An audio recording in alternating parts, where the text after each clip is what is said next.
Ito mga ka-DIY, ito mag-ayos naman tayo ng sasakyan natin. Ang issue kasi dito kapag nagdadrive ako, medyo makalampag konti. Kaya i-DIY natin. Ito. Dito yan mga ka-DIY, medyo maluwag. Kaya higpitan natin.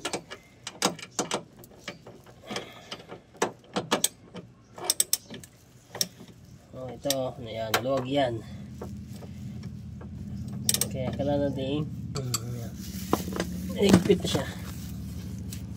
Yan, hindi na yan kakalog-kalog mga ka-DIY. Ganon din sa kabila, gaganyan din natin dahil kailangan ito ma-balance. Yan. Oop! Ano yung hinawakan mo tayo? Yan! Padidiri ka pa, pinunas mo pa din sa gulong ha. Paikot-ikot ka pa. O yan. Kahawakan mo tuloy yung chocolate.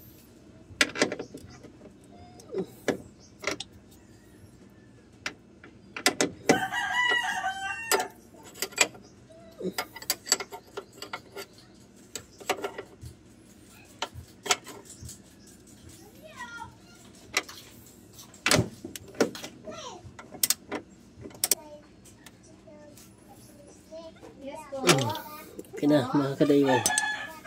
Okay na yan. Mahigpit na. Hindi na yan kakalog-kalog. Patuloy lang mga ka-DIY. Maraming salamat.